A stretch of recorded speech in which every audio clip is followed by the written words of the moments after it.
Les banques américaines sont au top de leur forme, c'est ce qui ressort des dernières publications de résultats.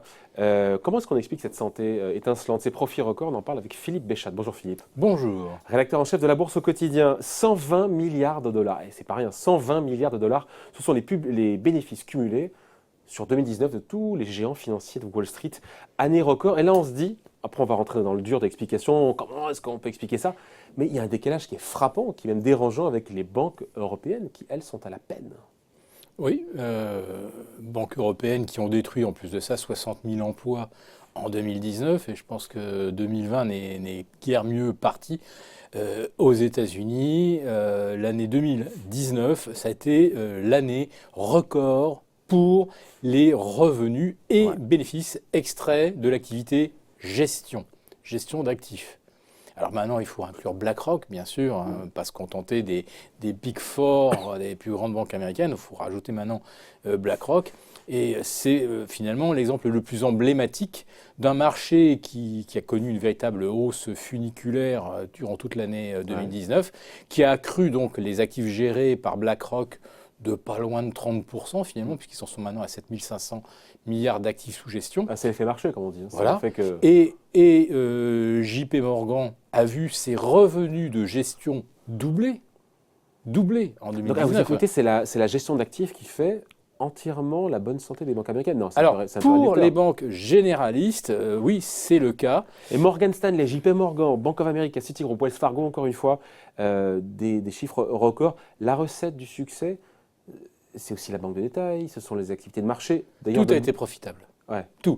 Mais je citais d'abord le facteur numéro 1, c'est-à-dire là où on a vu l'accélération la plus spectaculaire. C'est le plus gros contributeur au profit des gens américains de la finance, c'est l'asset management. C'est l'asset management cette année, en 2019. Oui. Quand vous regardez les résultats de Goldman Sachs, alors il faut extraire la partie amende pour les procédures en cours sur le fonds malaisien.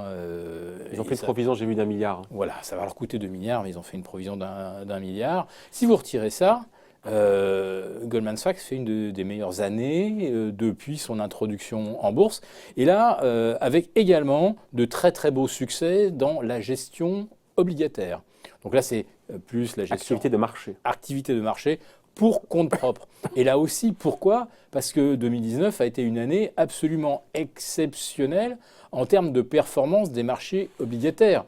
Si on était resté sur les mêmes bases que 2018, qui étaient déficitaires ou quasiment, on ne pouvait pas attendre que 2019 génère des revenus. Je crois que Goldman Sachs, c'est 66% de hausse de ses revenus sur l'activité obligataire. Enfin, c'est spectaculaire. Donc, la santé des marchés a été quand même absolument décisive pour les banques américaines l'année dernière. Voilà. Et après, il y a aussi toute l'activité banque de détail, les clients particuliers. Et on a eu 3 baisses de taux de la Fed en 2019. Donc là, on se dit, waouh, mais ça a dû nuire à l'activité, parce que c'est les marges d'intérêt des banques ont dû être comprimées. Non.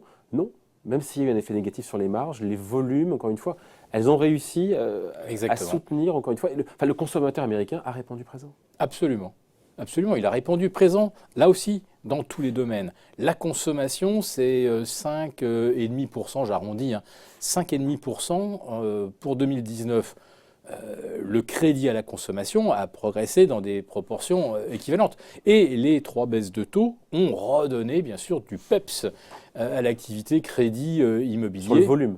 Et sur le volume. Ce qui est perdu en marge se rattrape quand même en partie sur le volume. Donc tous les moteurs, encore une fois, des géants financiers de Wall Street sont allumés aujourd'hui. Ils l'ont été en 2019. Banque d'affaires avec beaucoup de fusions-acquisitions records, activité de marché, trading sur obligations. Tout fonctionne sur lui, tout tourne à plein régime. Tout a fonctionné, c'était une sorte d'alignement de planètes, alors je dirais d'alignement des cylindres, tout a fonctionné de façon parfaitement fluide. Mais on est arrivé quand même sur des niveaux, tout le monde le comprend bien, sur l'obligataire qui ne sont pas soutenables. Et puis avec aussi des nuages à l'horizon, cette histoire de l'interbancaire est quand même assez prodigieuse, c'est sensationnel ce qui se passe depuis... Avec la Fed qui rachète des obligations à moins d'1 an, c'est ça? Absolument. Alors qu'est-ce qui se passe? On a longtemps cherché la raison de cet interventionnisme, puis de ce déferlement de liquidités. C'est quand même la première fois qu'on voit ça depuis 2009. On s'est dit, est-ce qu'il n'y a pas un problème au niveau des banques?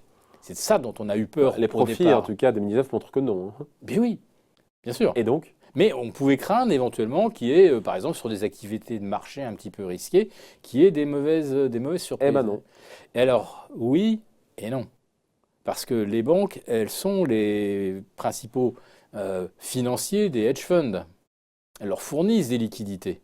Donc la Et les- patate chaude serait au sein Et des les hedge côtés funds. les hedge funds qui ont très mal performé en 2019. Ah. Voilà. Et donc, les hedge funds sont extrêmement gourmands en capitaux. On va dire que l'actif géré par des hedge funds, c'est 7000 milliards. Le levier, il est de 2. Ça veut dire que les hedge funds, ça représente 14 000 milliards. Mais vous C'est avez pas rien. beaucoup de hedge funds qui sont en levier 10, notamment sur des activités obligataires, et qui sont sur des actifs qui sont souvent illiquides. Qui financent le maintien de ces positions par les hedge funds? Ce sont les banques. Et là, les banques commencent à avoir peur que les hedge funds, d'abord, ne soient pas dans le bon sens et qu'ils soient en plus de ça sur des actifs illiquides ou sur lesquels on peut avoir des problèmes. Ce qui fait que d'un seul coup, l'interbancaire s'est gelé, mais ce n'était pas l'interbancaire entre banques, c'était Mais par entre rapport banques et hedge funds. et entre banques et hedge funds au travers des chambres de compensation. Donc c'est ça peut-être l'hypothèque qui pesait, je dis bien qui pesait, puisque là, la Fed s'interpose et elle soulage d'un seul coup les banques du risque de contrepartie par rapport aux hedge funds. Ouais. Bon, on finit là-dessus, Philippe. Ces banques américaines, encore une fois, quand on voit les capitalisations boursières, JP Morgan est à 430 milliards de dollars, Ouais. là où le numéro 1 en zone euro, première banque zone euro, c'est BNP Paribas, qui Eh est à oui. 60 milliards d'euros. 65, je crois. Ouais, mais on est des nains, je veux dire. Elle nous domine complètement. C'est comme ça qu'on a appelé aujourd'hui le sujet. D'ailleurs, c'est ces banques américaines qui nous dominent, quoi. Mais elles nous dominent parce que leur rentabilité sur fonds propres, elle est 4 fois pour JP Morgan ou Morgan Stanley. Je ne sais pas si on l'a évoqué Morgan Stanley, mais là aussi une année record. Ils sont à plus de 2 milliards de bénéfices Pourquoi ils ont trimestriels. une rentabilité 4 fois supérieure à la nôtre? Ben, parce que d'abord, l'argent qu'ils ont en excédent éventuellement est rémunéré, alors que celui dont disposent les banques européennes, Ouais. il est Merci la BCE. pénalisé Ouais, taux de dépôt négatif. à moins 0,50. Bon, je pense qu'aujourd'hui, il n'y a plus beaucoup d'argent qui est pénalisé. Enfin, aux États-Unis, les liquidités excédentaires sont rémunérées. La rentabilité de ces banques, ce n'est pas lié uniquement au fait Non. qu'ils ont des liquidités qui Ouais. rapportent de l'argent. C'est aussi lié au fait que la masse d'actifs gérés aux États-Unis augmente beaucoup plus vite que n'importe où ailleurs Bah, dans le monde. c'est la croissance américaine, tout simplement. Donc c'est la croissance, de l'épargne. Mais attention, quand on parle d'épargne, c'est pas l'épargne du particulier. Parce que l'année dernière, les particuliers ont par exemple retiré de l'argent, ont désinvesti de la bourse. Donc en fait, cette épargne, c'est quand même un peu quelque part l'argent banque centrale qui revient dans le système. Et quand on parlait aussi des profits que les banques ont réalisés sur leur activité de crédit, elles ont gagné énormément d'argent aussi avec les commissions qu'elles ont perçues sur les rachats de titres par les entreprises qui rachètent en bourse. Et l'année dernière, je ne sais pas à quel chiffre me fier, on parle de 950 milliards. Donc ça, c'est une activité de crédit. Ça rentre tout seul, ça produit des commissions, c'est une manne fantastique. Donc 250 milliards de désinvestissement d'un côté pour les particuliers dans les marchés actions, vous en avez 950 milliards en face. Vous voyez dans quel sens penche la balance. Ouais. Donc en tout cas, voilà, et ces banques américaines qui sont en pleine forme, avec une santé et des chiffres étincelants. Voilà, on voulait faire un petit Merci point la là-dessus. Fed quand même. Hein. Merci la Fed. La fête, ça aide évidemment. Et merci à vous, Philippe. Philippe Béchat, directeur en chef de la Bourse au quotidien. Merci.